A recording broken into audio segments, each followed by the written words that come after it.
We grew that business from zero to $500 million in 5 years. This is Better Than We Found It, the podcast that goes inside the minds of those leaders driving clean energy revolution. I'm Josh Huggins, founder of GS2, a search firm dedicated to pioneering and building the leadership teams of the future within the clean energy space across the United States of America. Now I'm sitting down with the founders, the CEOs, and the executives of these groundbreaking firms. We raised close to $600 million in that transaction. We were one of those companies who now got a chance to become market leader. In season 5, we're looking behind the numbers, exploring the psychology, the ambition, and the tough choices that are required to lead in a time of unprecedented change. It's a myth that it's expensive and complicated and it's not there anymore. The future of energy is Electrification. Decentralized and distributed.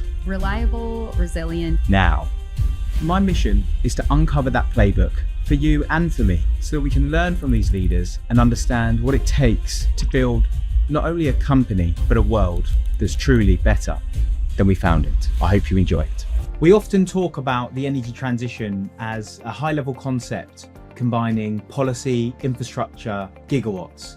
But the reality is that the energy transition is built by people who are willing to get their hands dirty. My guest today is somebody who has literally done just that. David Reasenberg is the Chief Commercial Officer of Heliene, one of the premier solar manufacturers manufacturing modules here in the USA. But David's path to the C-suite didn't start in the boardroom. It actually started painting trash cans at his high school. He went through the trenches as a licensed engineer, installing solar programs and swinging the hammer on rooftops across the United States. He's been an entrepreneur who started his own e-commerce platform, and he's been a sales leader at key players in the industry like AEE and Canadian Solar.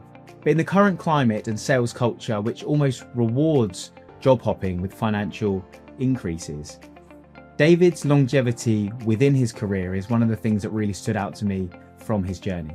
He's built a career based on tenure, loyalty, and a philosophy of high accountability. In the episode, we discuss how he creates his ideal customer profile, the vital importance of domestic manufacturing, and actually why the simplest art in sales is actually just answering the phone. I believe the episode encaptures so much about what today's commercial leadership is like within the industry of US solar. So let's dive right in. So David, welcome to Better Than We Found It. Thanks for having me, Josh. Glad to be here. Excellent. Well, look, I'm really looking forward to the episode. Time stamping it because we were talking about this prior to the holidays, and I know we couldn't get the date in the diary. So you're the first one for 2026 to kick off the recording anyway. So looking forward to getting into it and having the conversation. I have given you a very quick intro, but I'm sure I didn't do it justice. So for the audience that may not know you, would you mind just giving a quick overview of yourself and your business and the role you play? Yeah, of course. So Dave Reasenberg, Chief Commercial Officer at Heliene or Heliene. There's no correct way to say it. It's a made up word, but we're a North American module manufacturer, specializing in US made modules, filled with US made components for developers, EPCs, building projects in the United States. Excellent. Well, we're going to get into that for sure.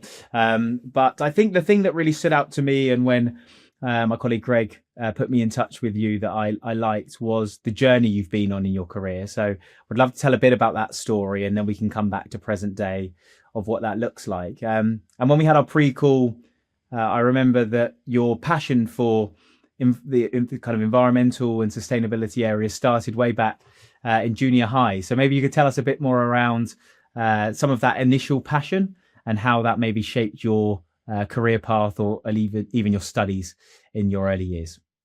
Yeah, of course. We'll jump in. I mean, so yeah, I grew up in Northern California, in the 90s. And so, at that time, I wouldn't say like environmentalism was really being taught in school. It's certainly not, grade school. Being in the arid West, like environmentalism kind of was part of our daily life. We had a major drought at the time. It seems like we're always in a drought. out here. I can, vividly remember the save a drip, campaigns and commercials on TV. I think I still have an old keychain from that in the other room. There was the whole, like, if it's yellow, let it mellow kind of, bathroom conservation guidance and things like that. And so, water scarcity was definitely a thing that you thought about. And I think, like, in retrospect, that part of my life and that part of California's history was kind of laying, I feel like it was kind of laying the groundwork for some of the climate leadership that you saw, like, in the 2000s.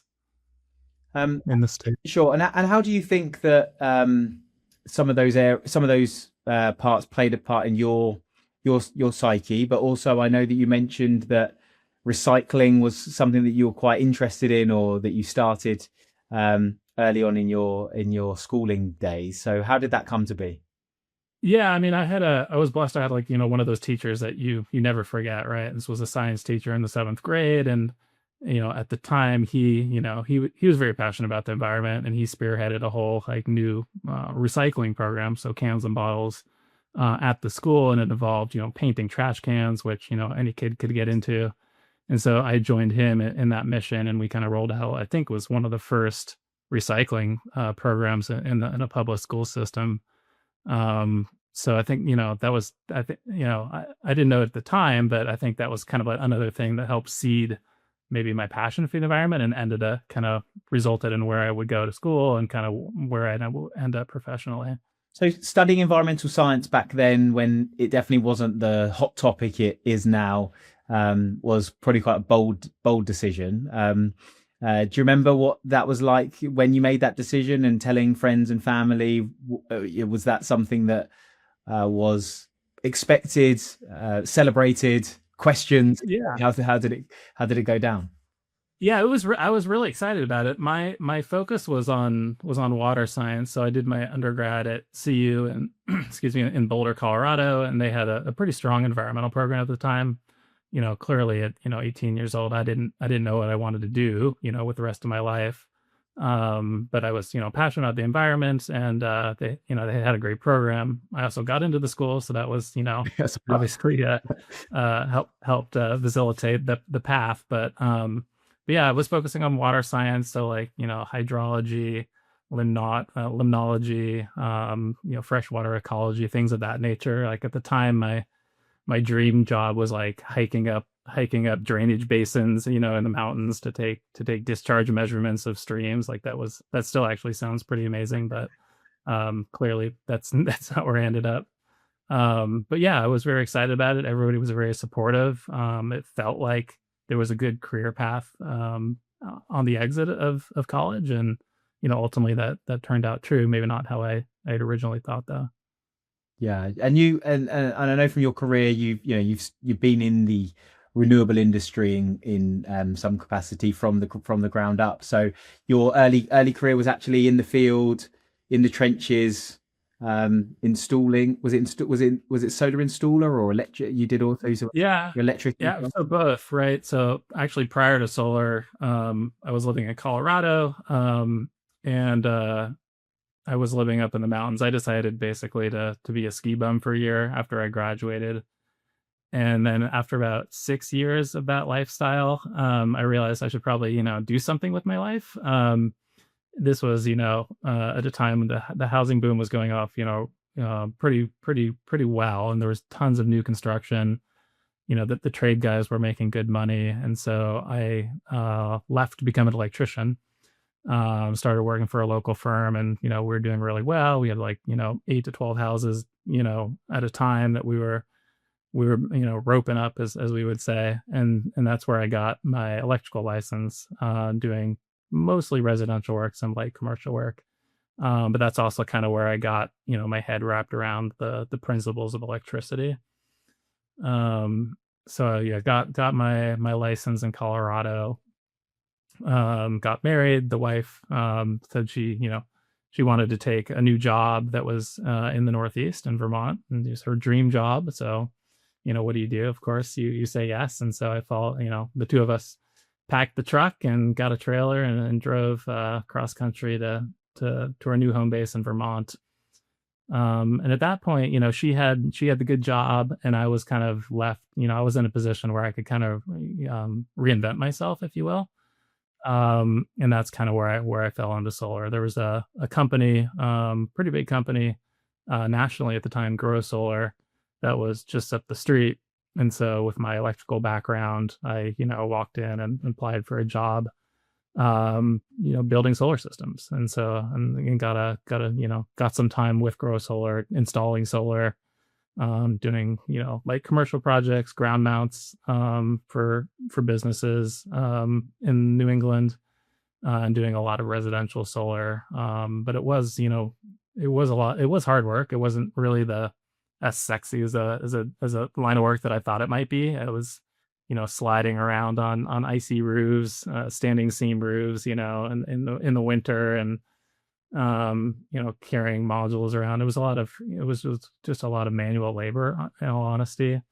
The electrical part, they were actually contracting out to a local electrician. And so all the part that was really interesting to me, like, yeah, like I want to wire up the inverters and do all the electrical work, because that was my background. Right. And that I didn't get to do. It was really just the mechanical attachments and things of that nature. And so, at that point, I kind of realized that, I didn't want to be a construction worker and install solar for the rest of my life. Sure, because we see this a lot with a wide range of our client base. The struggle in recruiting the right sort of skill set into the business, and looking at the transferable skills if somebody doesn't come from the solar industry. Obviously, you were able to transfer from residential into solar, but actually you weren't doing, I suppose, all of the areas that you wanted to do.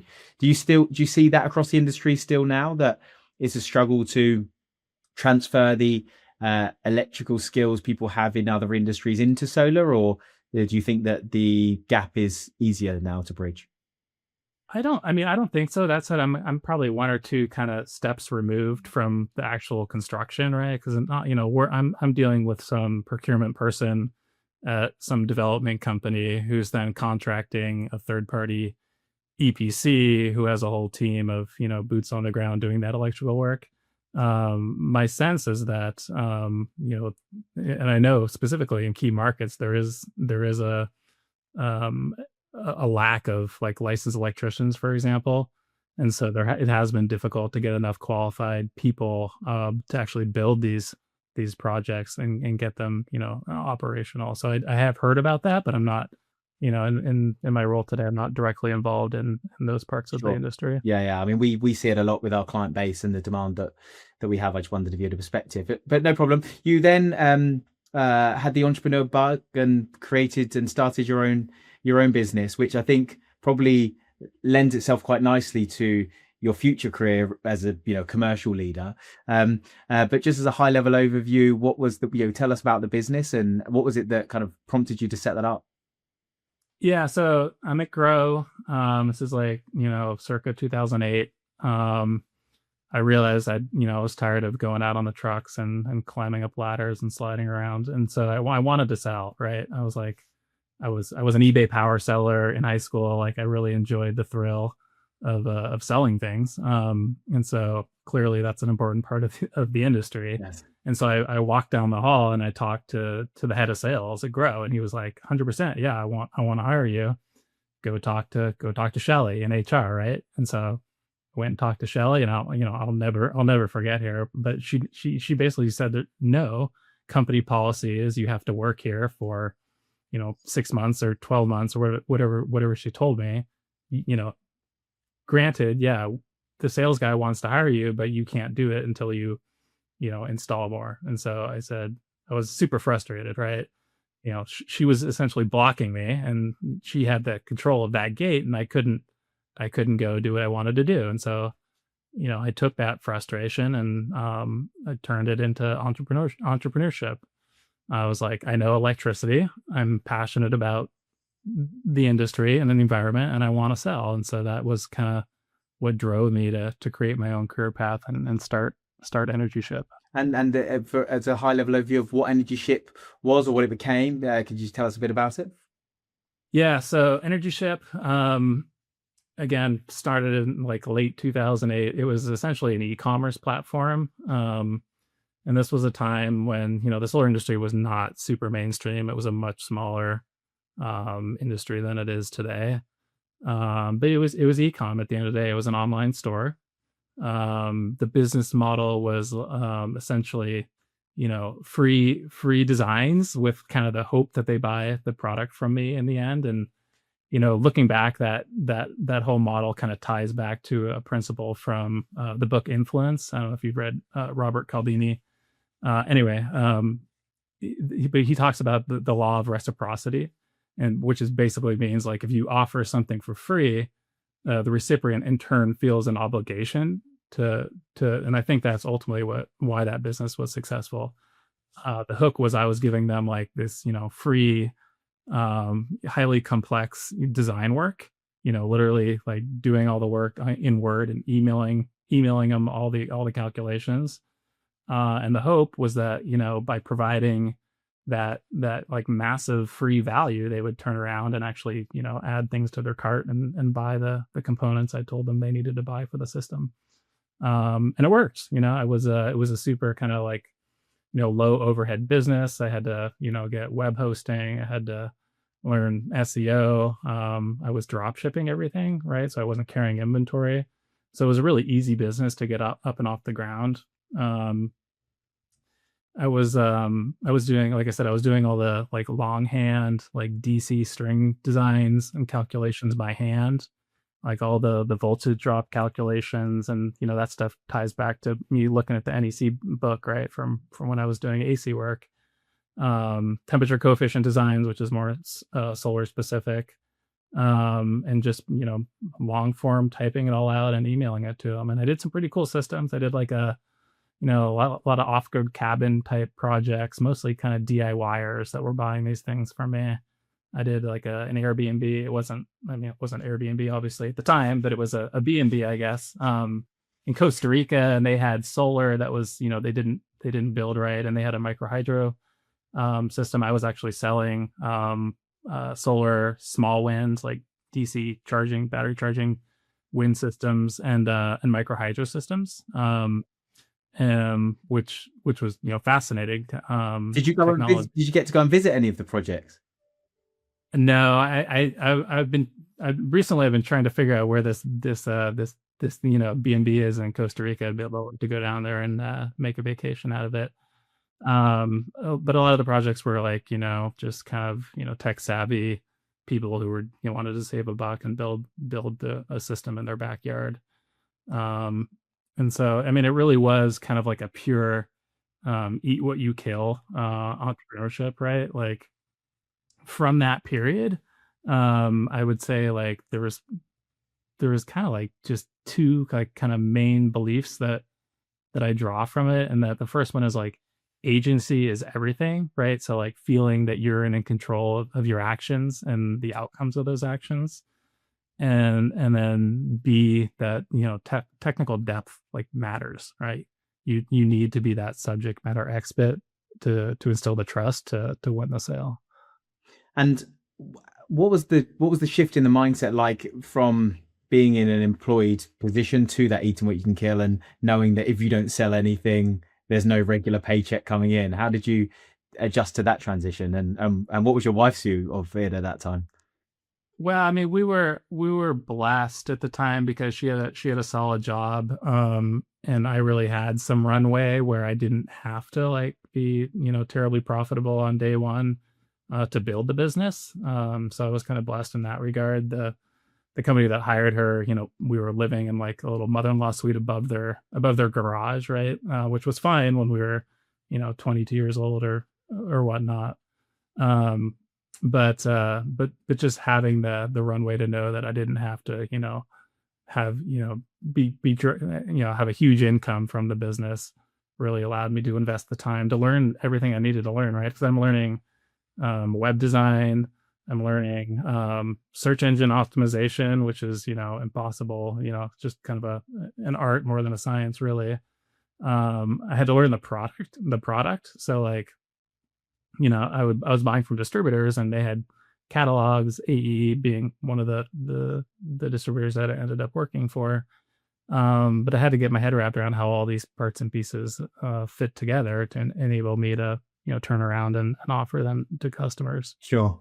Um, So your career stood out to me for two reasons. Number one, as I said, the sort of hands-on nature of what you did through to being chief commercial officer. But the second being the fact that for somebody in sales, your stability is quite unique in the organizations that you've been within, and progression whilst you have stayed within some organization. Most sales resumes we see, profiles we see, is it can reward the job hopping nature of individuals every 18 to 24 months. But I think 5 years with AEE, 7 years with Canadian, and maybe sort of 3.5 now, which is impressive in the sales environment like this.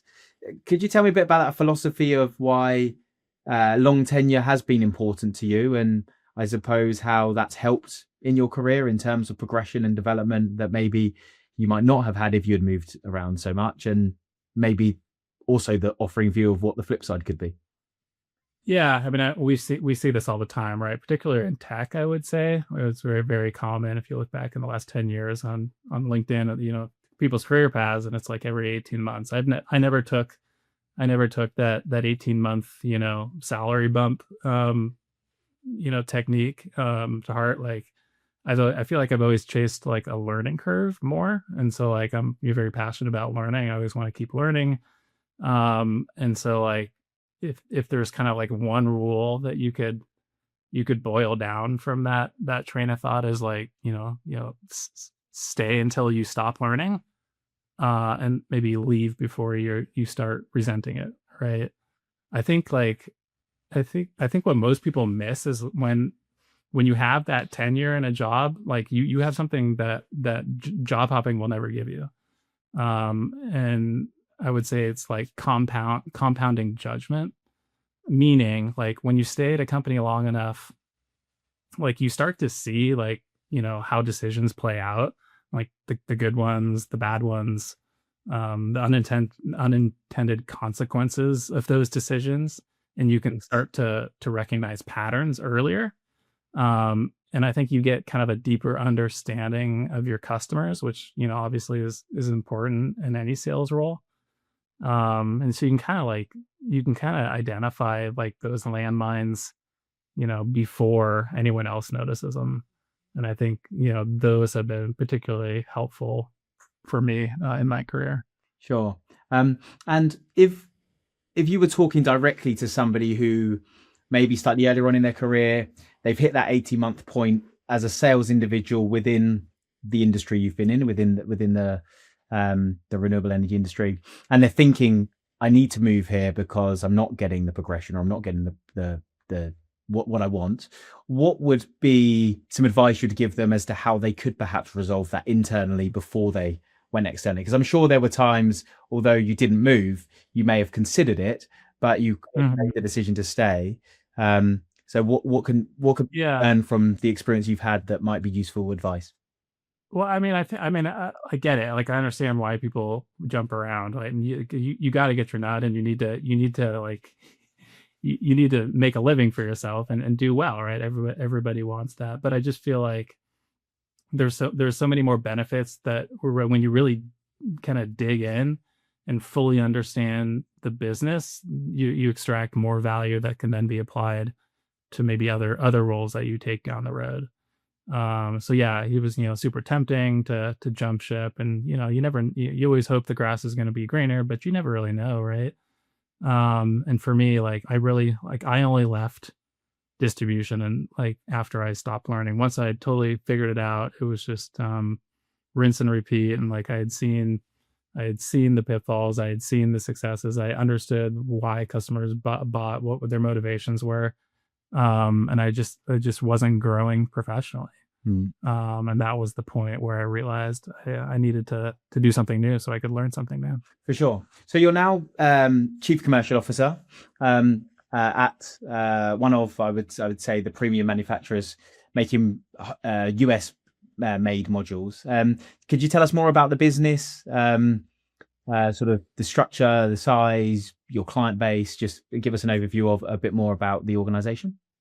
Yeah, so Heliene, however you want to say it, right? But been in business for 15 years. So the originally started in Sault Ste. Marie, Ontario, up in Canada, as a result of the Ontario Fit program that was happening up there. Started manufacturing at where we're still headquartered today. In 2017, we acquired an asset in northern Minnesota, which is where we're manufacturing 2 lines today. Initially, it was a 150 megawatt line. We replaced that with a 300 megawatt line, and then we built a building to house a 500 megawatt line next to it. And then early last year in 2025, we turned on a 3rd line in Rogers, Minnesota, which is a suburb just northwest of Minneapolis. And that's another 500 megawatt line. So we're currently operating, 1.3 gigawatts of capacity here in the US. We turned on line 2 essentially 3 months after the passing of the IRA. So in some respects, we got kind of lucky in that we had, this brand new manufacturing facility and could offer a product with, domestic content, which is kind of a big driver of demand of US products today. And so we've been building and delivering modules with US made components since July of 2023. So kind of one of the first to market with that type of product. And since then, we've only added more and more domestic components in our bill of material. For the past 14 months, we've been shipping modules even with domestic cells. And so we've got a very rich domestic bill of material like we can offer clients, and we do so in a way that allows them to choose how much content they need in their product. They really have a full control of that bill of material, and they can select a lower cost imported frame if they choose, or a slightly higher cost domestic frame if they need the domestic content percentage points from the frame. Sure.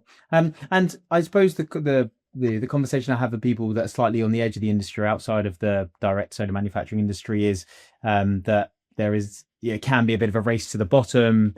There's obviously very cost effective overseas options that can be a big competition to what you're doing right here. How do you think that the model that you operate gives you and therefore your customers an advantage over going overseas to buy in these? I mean, putting to one side the major thing around tariffs, of course, but the actual concept of it, I suppose, and the type of model that you employ is quite unique.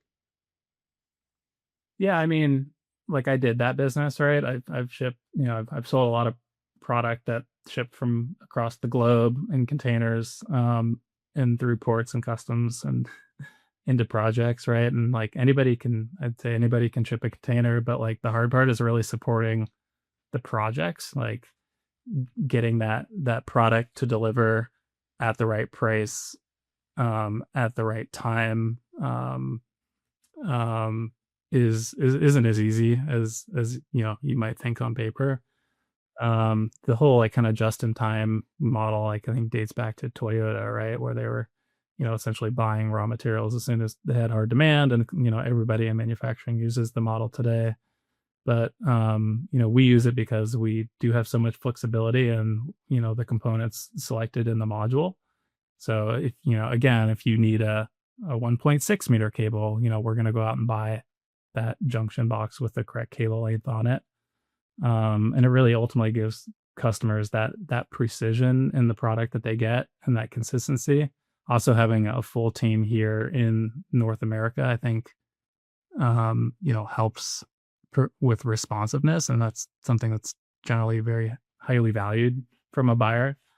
So I'd say, it's really more than just, the timing and getting it there, but all of the customizations that we provide with the BOM. They choose the components, they choose the origin based on both their budget, domestic content requirements, and project needs. So are all of the team US based, or is there any international So we have salespeople in the U.S. and Canada, mostly in the U.S., but we do participate in the Canadian market.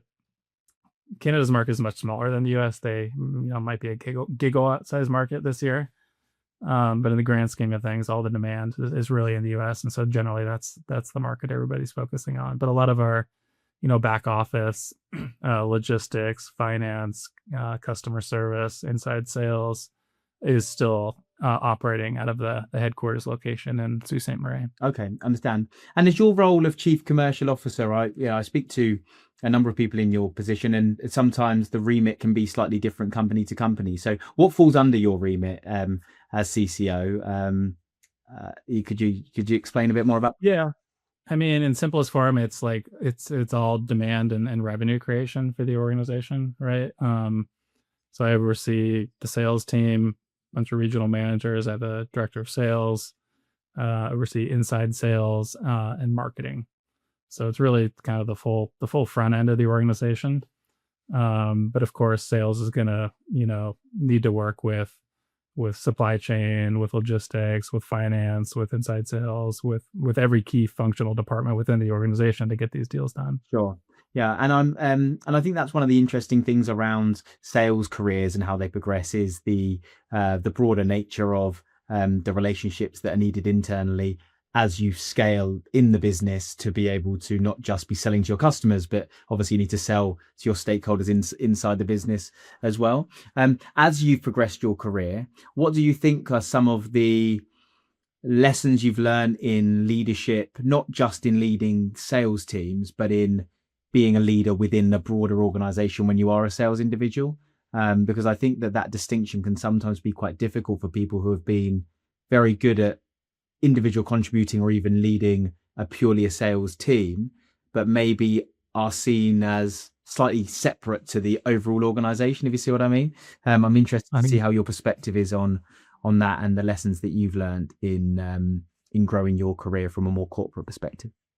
I mean, I don't know. I feel like some of the lost arts of modern sales are the non-negotiables, if you would be like things tied to maintaining a very high level of accountability for yourself. Like I hold myself accountable for a lot, and I in turn expect my team to hold themselves accountable.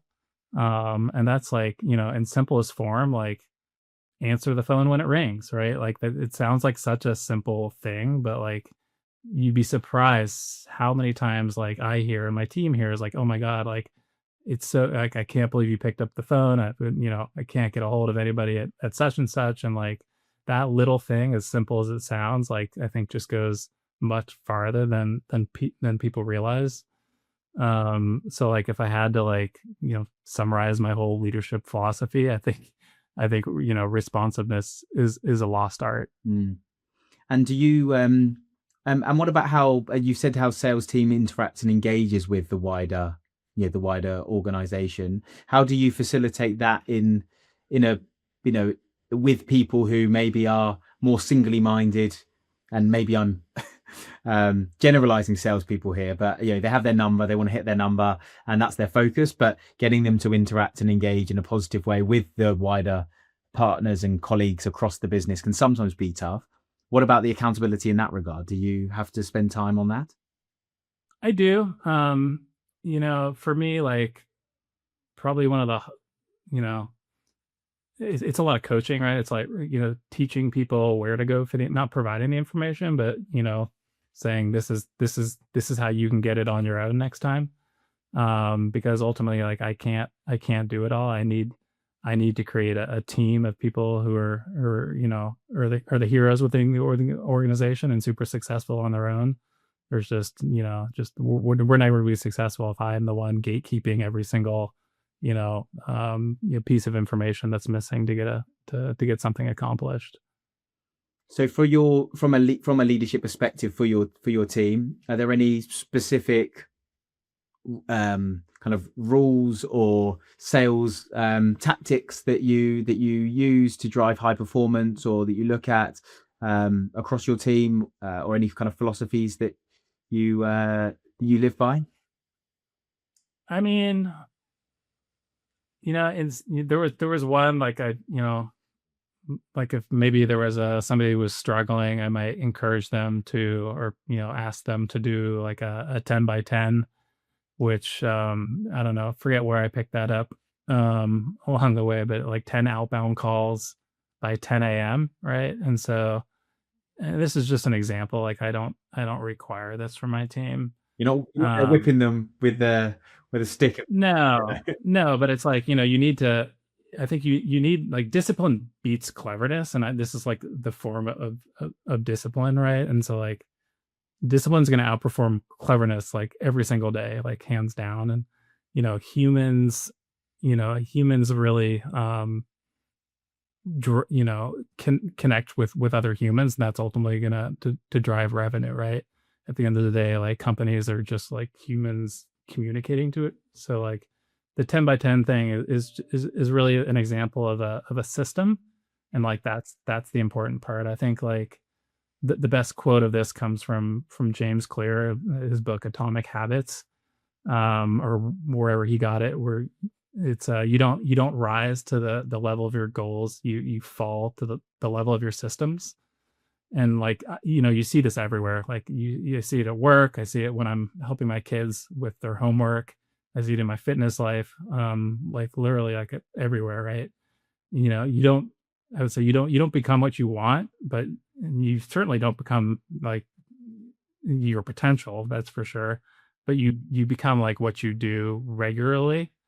I think like Aristotle's quote was like, you are what you do repeatedly, or something like that. And so what you do repeatedly is what you do that's on autopilot. And so kind of encouraging those autopilot behaviors is what I try to do. And when you're taking it sort of full circle, then before people come into the business to then have to go and be coached on that, when you're recruiting people into the team, when you're looking for salespeople, I'm sure you've recruited a lot of salespeople in your career.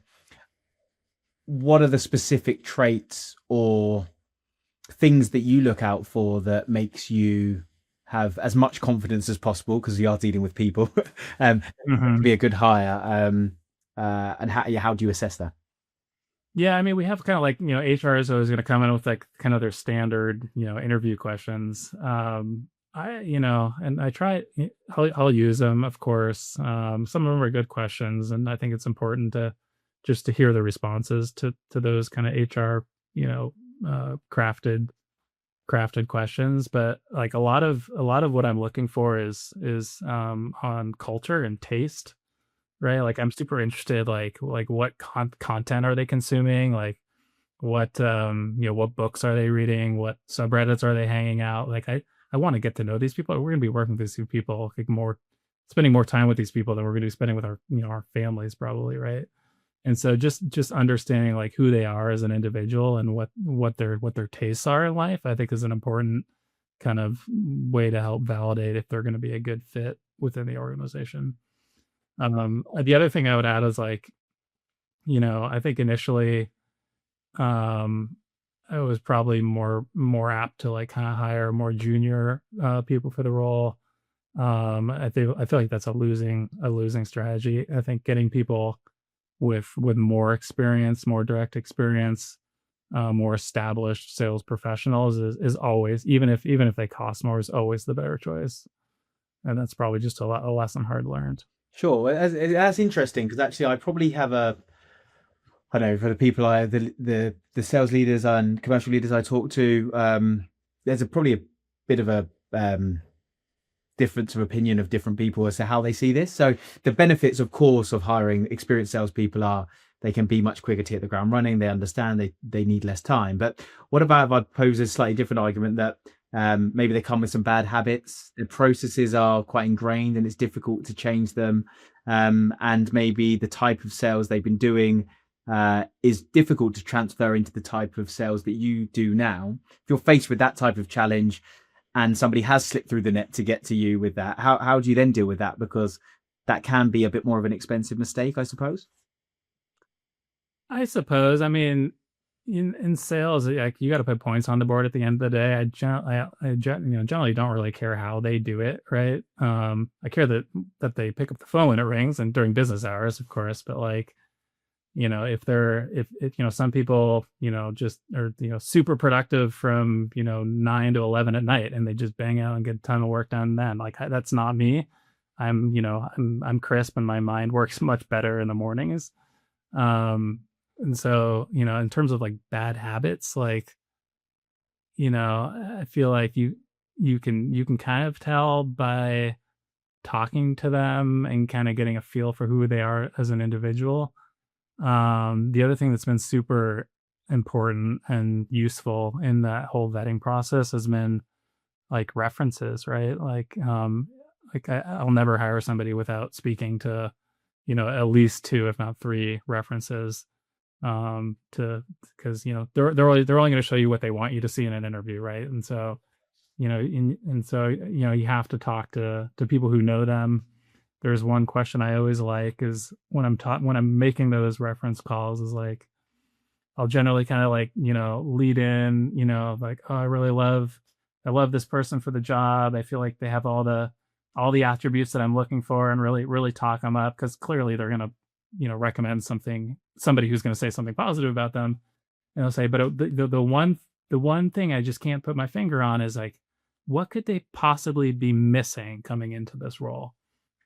And that way they're kind of loosen their guard, and they go, oh, okay. And then they actually start to think about the answer and actually give you a very candid feedback on what they think that person might be missing. And that's been kind of a very useful kind of test, if you will, for qualifying new candidates. For sure. And referencing is such an underappreciated area in sales recruitment in particular. I think in most companies will do standard HR references or dates of employment, but in sales it's so much more than that, because of how important that role is to the organization. And it shocks and surprises me the number of teams I start to work with, and when I ask about their process, referencing is not something that they do, or it's not something that's taken as seriously as it should be. And I even think the threat of references to sales candidates gives you a really good insight. So you talk to somebody who you used to work for Canadian, and I say, oh, I know Dave Reasenberg, who used to be there as well. Yeah, what do you think he'd say about you? You get a very different answer to when they think that people that they know, or when you don't. So I think that's quite a good tool to use for both salespeople and recruiters, to be honest, as well, when we're recruiting people. So yeah, that's fun. You mentioned about people's interests and what they're reading or consuming right now. I saw on your LinkedIn profile, I think it was that you're taking a crash course in AI from Harvard or Stanford. Tell me a bit more about that. Yeah, I did that last winter. Okay. I don't know. I mean, I feel like AI is super interesting. It's developing very, very quickly. I am somewhat fascinated with the technology and the leverage kind of that it gives you. It's not really just the hype, but the actual leverage and how you can use it in your day to day. I think it's going to change the way everything works in the world. I think it's kind of like bigger than the internet kind of technology, right? And so like if I were to bet, like in 5 years, like every sales rep's going to walk into a meeting like armed with the perfect intel, the perfect prep, like have the perfect follow up, messages to send, and like have just the perfect prospecting and targeting on the customers. And it'll all be like automated and kind of with this, AI or AI agent behind them, instantly fed to their CRM, obviously AI managed as well. I'm not really concerned. People worry about and talk about like AI job displacement. I don't think salespeople will necessarily be replaced. But I think, salespeople who are not using AI may. again, at the end of the day, like companies are just people, communicating within them and outside. So like, I don't think, sales managers have anything to worry about from AI. Ultimately it gives you more leverage that only the top performers had before. So it's not gonna change like how we sell, but just how fast like people can grow in the role. Sure. What's one or two like use cases you have right now for AI that you kind of think, how did I live without this before? I mean, I kind of use it as like my sparring partner. If I'm thinking about something, I'll just kind of like ask it to like, like question me on my trains of thoughts, or tell me, it'll, just basically bad ideas around to try to reframe like different situations. I generally tend to overthink things anyway. And so, and oftentimes maybe I'll go down the wrong track about looking at something. And I think it's just, it's very useful. It's just kind of like a thought sparring partner as one example. Yeah, for sure. Yeah, I definitely use it in that regard. In terms of our processes, we've definitely implemented AI enabled improvements to our current process. I think one thing that I'm always very mindful of with AI, and when I talk to people that are revolutionizing the way in which they do things because of AI, is there's actually quite a lot of value you can add in just doing what you do currently with AI enabled elements of the process, rather than having to completely revolutionize and then not implement it properly. And there's a bit of a concern there. So I think it's interesting to see those who go fully into it and like adopt it for everything, and others who use it to enhance what they have rather than kind of change it completely. And then there are still some people I talk to that are still not on board with it, but they're becoming less and less, and I think they will get left behind. So it's interesting. Yeah, I would agree. Like it's definitely an enhancement. It's not a replacement of your day to day. Yeah. We're building a little bot right now that lives in Slack that performs this little low value function that a human is doing now, right? So there's no reason why we can't, get a free subscription on Zapier and implement this little bot into Slack to perform this super remedial function that ultimately a human is now, we're waiting for the human to see the message and to do the thing, like that doesn't need to happen. Sure. My last question then, as we end this part, is about the future. So I think the commercial landscape for the solar market in its entirety is going to really change it. The solar coaster is always up and down anyway. But how do you see it transforming over the next couple of years? And in terms of how Heliene's positions to support that, particularly with his US manufacturing focus, like where do you see it going, and where do you want to be playing a part in that? Yeah, I mean, for Heliene, I think if you just look back over the last few years, it's kind of already showing the direction that we're going.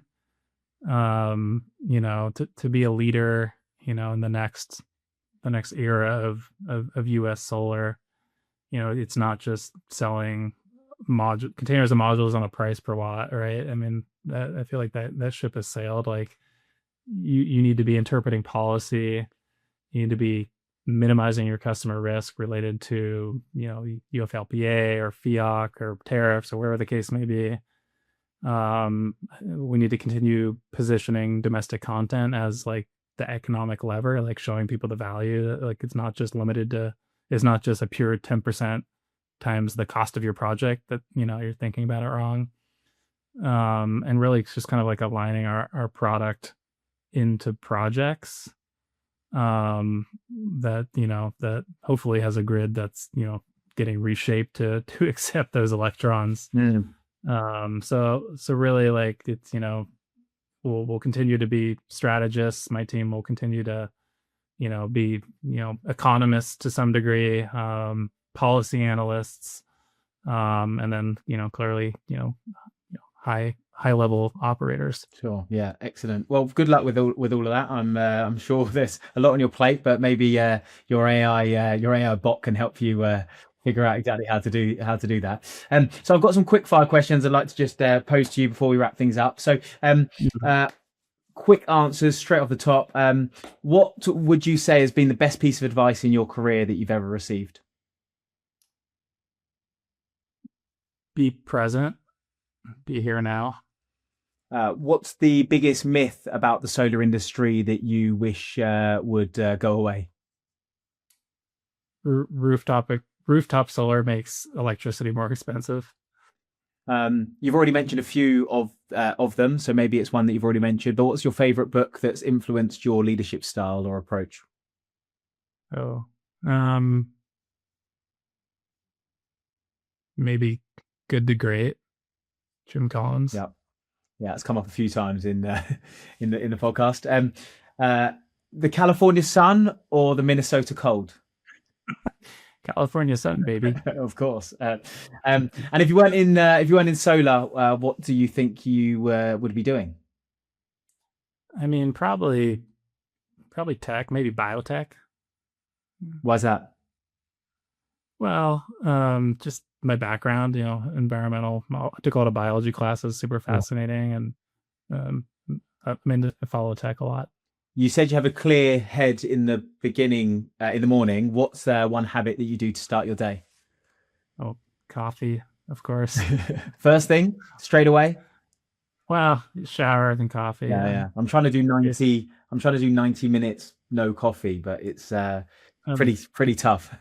Yeah. Particularly when I'm working US hours from the UK and I've had a late night and then I'm up for the school run with the kids. That can be quite tough. What's one thing you believed early in your career that you now no longer believe is true? That I need to be the smartest person in the room.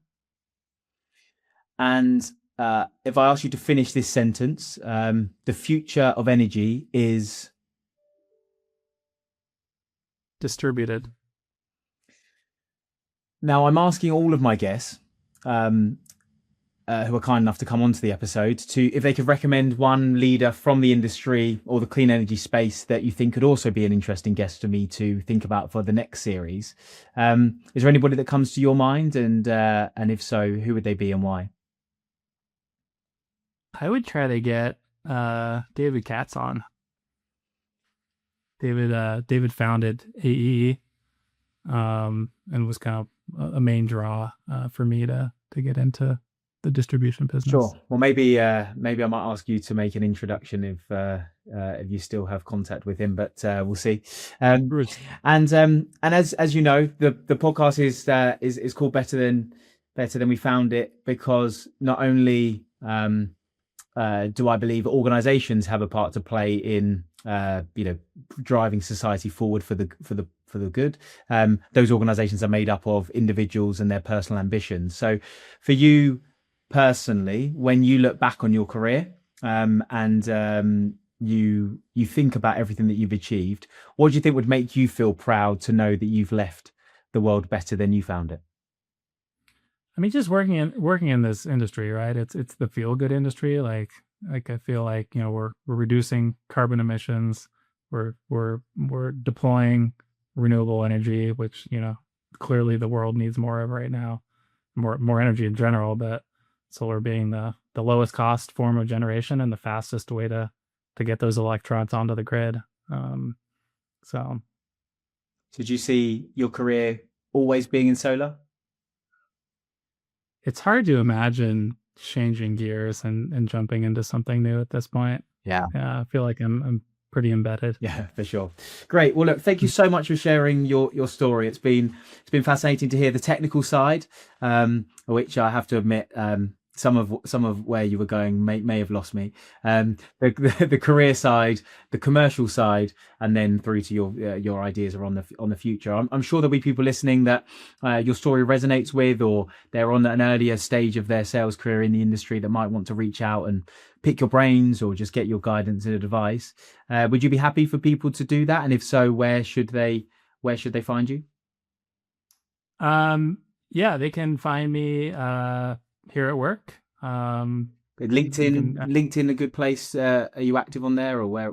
LinkedIn works just as well. Yeah. Great, wonderful. Well, look, I'll link your LinkedIn profile to the show notes, and people can reach out there. But it's been fascinating to speak to you. I'm really looking forward to seeing how things progress for you and the team over 2026. And I'm sure we'll check in again soon. But thank you so much for sharing your insights, and I wish you all the best.